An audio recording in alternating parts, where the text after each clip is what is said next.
Hi students, we will extend the topic of yesterday's.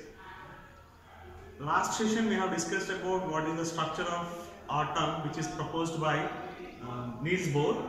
Okay, extension of that is among 118 elements, why there is a difference in these 118 elements is today's small extension of that yesterday's topic. We know that atom is in the shape of sphere and positive charge is located at the center and electrons are revolving around the nucleus in the fixed orbitals. That's what we have discussed.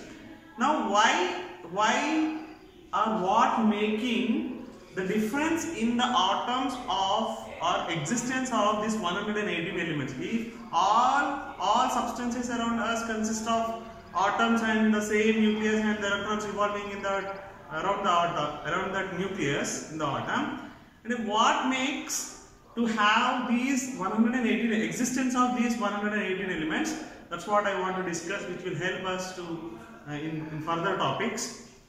Okay, even though all the atoms of all elements are in the spherical shape and there is a nucleus and electrons are revolving around the nucleus, there is one thing that makes to have this existence of all different elements is the number of electrons which are revolving around the nucleus makes the difference. That is, for example, if I take the atom of hydrogen, the atom of hydrogen is in the shape of sphere and there is a nucleus and only one electron will revolve around the nucleus in the first shell. Okay, now if I take the carbon atom, suppose, okay, now the atom of the carbon is in the shape of sphere and positive charge is located at the center and there will be fixed energy levels, and in first shell 2 electrons will revolve and in second shell 4 electrons will revolve. That is, the number of electrons which are present in the atom of a respective element makes enable is the criteria which is helpful to have the possibility of existence of another elements. Okay, keep in mind that the type of the electrons will be same in the all atoms, but the number of electrons in those atoms are different, which makes to have the different atoms, different elements, existence of different elements. I hope you understood. Now we will come back to our topic. What is spectrum? Very important topic which will help us to understand the drawbacks of Bohr atomic structure, and then further we continue with the remaining possibility of existing of proposing of another atomic structures. Okay, what is spectrum? First we will discuss about what is spectrum. A group of wavelengths or frequencies is called spectrum. In simple manner, if we talk about what is the definition of, to understand in a simple manner, a group of wavelengths or frequencies is called a spectrum. What does it mean? Okay, let's take in some examples to have a close observation on this spectrum concept. Now the best example to understand the concept of spectrum is our formation of rainbow. How does it form? Okay, suppose a general formation of rainbow. How does it form? A white color beam of light. If a white color beam of light is sent through a prism, when it is sent through a prism, it is going to split.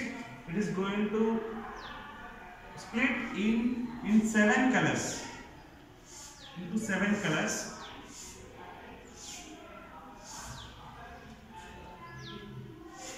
It is going to split into 7 colors, and these 7 colors will have a continuous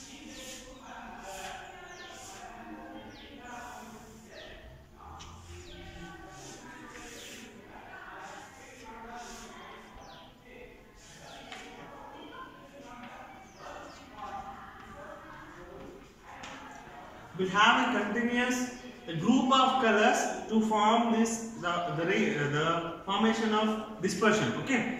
Now, what making one white color light to split into 7 different colors is that every color possess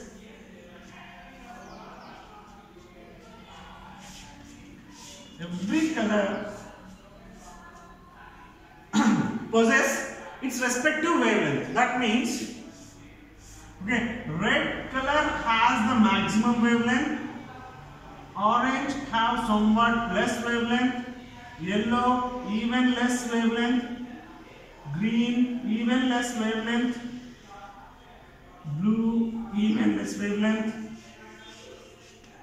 indigo even less wavelength, and violet will be even less, smaller wavelength, consists of smaller wavelength.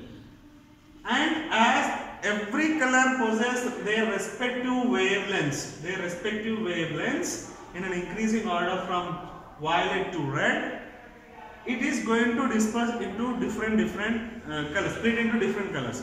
And these group of wavelengths, respective wavelengths, is considered as a spectrum.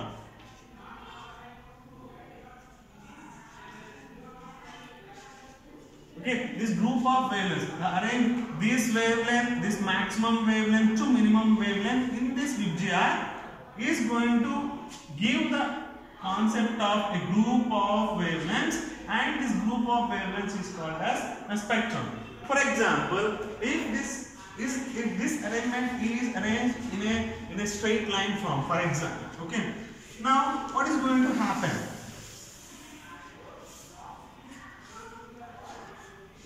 A very less wavelength to somewhat increased wavelength, and even somewhat increased wavelength, like that, even somewhat increased wavelength, and even more increased wavelength. This is one type of wavelength, this is one type of wavelength, this is one type, this is one type, for example, this is one type.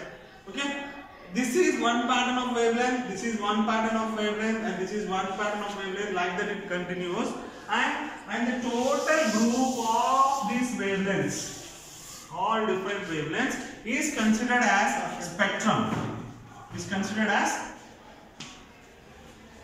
a spectrum. I hope you understood what is spectrum is. Okay, let's see one small picture to understand even more better. See this picture. In this picture, one white color light beam is going to split into 7 different colors due to their respective wavelengths, and these wavelengths, okay, these wavelengths, as they consist of different wavelengths, it is going to have different colors, and this group of different colors in the VIBGYOR is considered as spectrum. Okay,